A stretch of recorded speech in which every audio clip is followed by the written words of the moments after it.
Hey there, I'm Keith, and today we're talking about filters. Filters are a necessity when it comes to filming. Photography, sometimes they can really help you get some different shots. Some are for controlling exposure, while some of them are for more stylistic reasons, but in general, filters are kind of a pain to work with, especially when you're stacking multiple filters together or you have different diameter lenses. You can get around some of these problems with a matte box, but then a matte box has its own set of problems, like first off, the cost, and then second, being easy to transport around. This is where the MagRota filter system comes in and solves a lot of problems for us. This allows us to magnetically stack up to 4 different filters, all in the size of less than one matte box. And one set of filters can be used up to 95 millimeters. I have the 82 millimeter version here because most of my lenses, the largest G Master lens I have is 82 millimeters. But there is a version that goes to 95 millimeters if you need that. Velium reached out to me and asked me if I was interested in reviewing their MagRota filter system before it went live on Kickstarter, which after seeing this system, I was very interested in, but this video is going live after the Kickstarter is over. I had the pre-production model, and for the couple months I was testing it, I had some feedback for them, and they actually took the feedback into consideration and changed a couple of these products. So this will be the final kit that is, if you were a Kickstarter backer or you bought it on their website, this is the product that you'll end up receiving. The base is the reason that this whole filter system works. The base attaches directly to the front of your lens. The beauty here though is that this only uses one step-up ring. So if you have a 72 millimeter lens, you can do 72 to 82 millimeters. Another feature is that the base spins around, so you can lock and unlock and adjust alignment as needed. These filters magnetically stack to the front, but they do have ridges that lock into the base system. So once you magnetically attach them, they actually lock in place on the base system, so they're not spinning around constantly. Magnetically attaching the filters to the front of the base system and then locking them into place is really important, so once we lock them in place, they're not going to move around at all. This is extra important once we add our VND because we will be moving the filters of the VND to get the proper exposure that we need, and if these weren't locked in place, they would just keep spinning on the front. This is where that locking mechanism really comes in handy.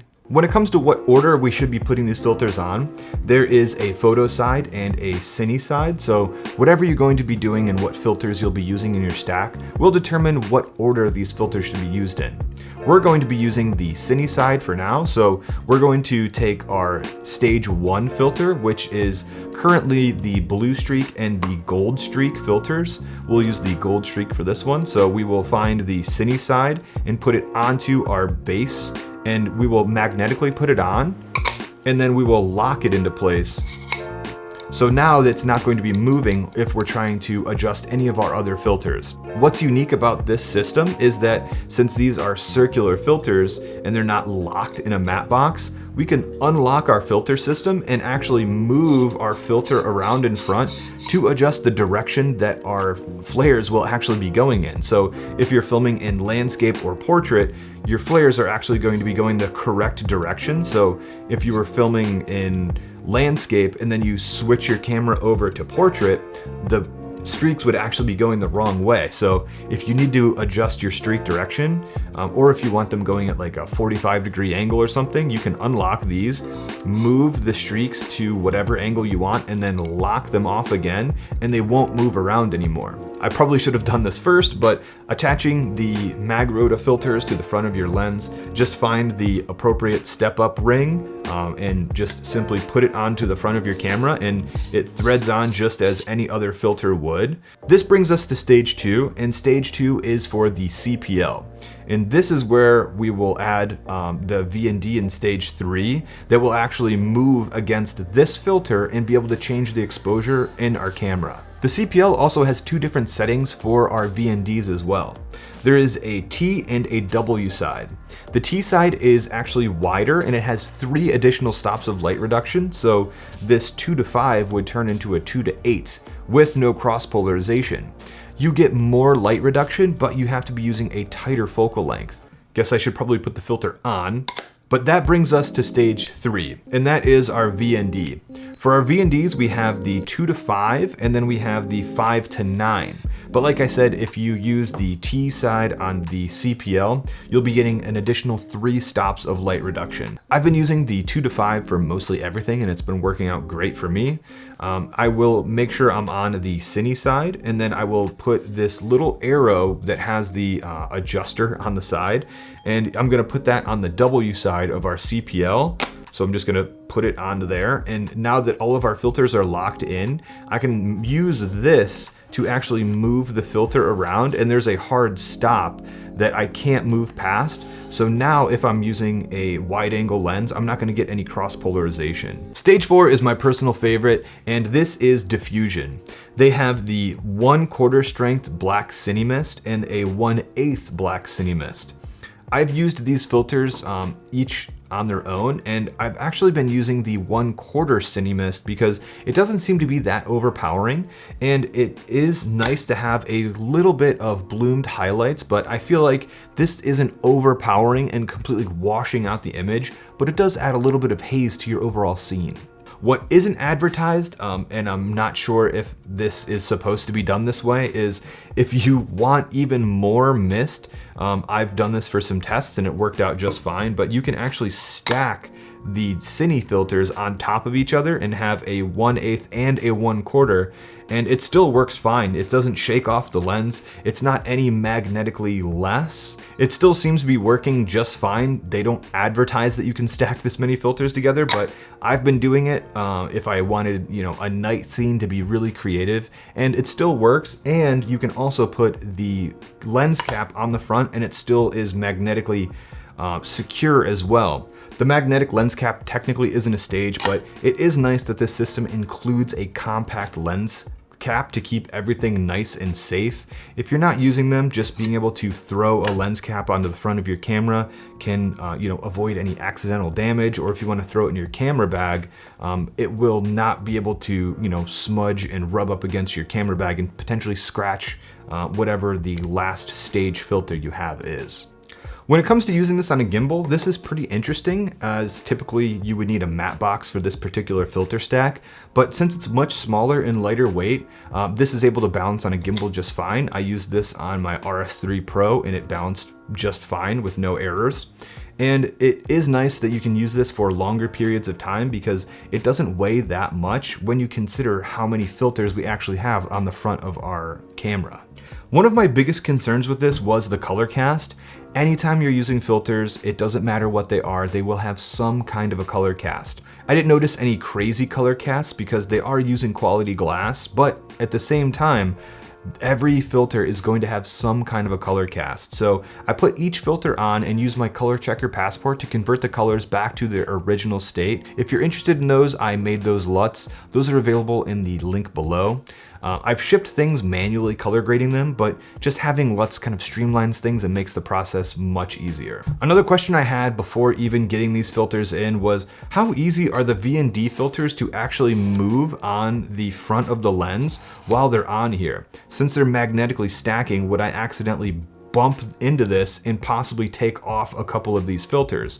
Well, I've been using this for a while, and as long as you click these filters in and lock them in place on the front of the base system, it is actually very difficult to accidentally peel these off. So when you're attaching your first filter, make sure you look at these grooves all over the filter and then line up the grooves with your base station and actually put it on and lock it into place so it can't move around at all. And then take your other filters and then just put them on the front, and then now you're the most secure.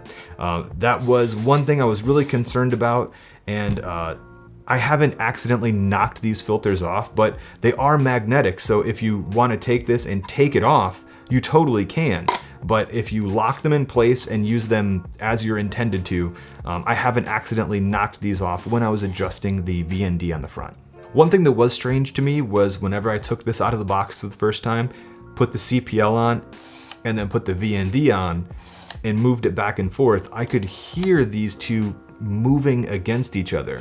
It's not moving a glass against the glass, it's the two frames moving together in those guides. So This was strange to me at first, but the more I've used it, it's never gotten louder than this, but it's never been quieter than this either. So you're always going to hear it when you're moving. I mean, I would never sit here and adjust a VND like this when I'm filming, but you know, to illustrate the point that this does make noise, I've been trying to move this back and forth in the video so you guys could get a better understanding of that. I would probably just minor adjustments when I'm filming, or I just make adjustments and then I start filming. I rarely wouldn't make adjustments on the fly with this system like it would be an electronic VND, like in an FX6 or something. This is something that I would set and then start filming. So for me, that isn't that big of a deal, but if you are someone who's constantly adjusting your VNDs mid-shoot, this could be a bigger deal for you when it comes to this MagRota filter system. When it comes to storing these filters, this is how all of the filters came when I first got them. Each one of them had its own filter case, and I have had a ton of these filters. And whenever I would go out to try to film something, I would either have to choose, do I want to take my MagRota filters or do I want to take my drone out today? That's how much space they took up. But after hearing that feedback, they included a case that is actually a zippered case, and it has space for 6 different filters in here, 7 if you put the VND on the CPL, but I do the 2 Cine streak filters, the 2 Cine mist filters, and then I have dedicated spots for my 2 to 5 and then my CPL. If I'll be filming during the day and I think I need this 5 to 9, I can just take a single filter, and this doesn't take up nearly as much space as, you know, carrying 7 of these around. This filter case actually fits really well into my bag, and the back of it actually has a place for the base station. I'll take it off and put it in there right now. So with the base off of my camera, I can just take this and put it into the pouch in the back. And I've been putting the lock to the top because if you put it to the side, it'll like be kind of difficult to get out. But if you put the lock to the top, you can easily put this in here, and it doesn't take up very much space in your bag, unlike, you know, 7 of these if you were taking this around. So I'm very thankful that they made a case for this, and this is another reason that this video is going out after their Kickstarter launch, because it took them a while to make this case and get it to me. So I'm very glad that they have this case. If you're going to be buying these filters and multiple of them, I would really recommend getting this bag. So what do you guys think of the MagRota filter system? Let me know in the comments down below. And if you'd love to learn more about ND filters, check out this video where I go over them in more detail. Thank you guys for sticking around to the end, and I'll see you in the next one.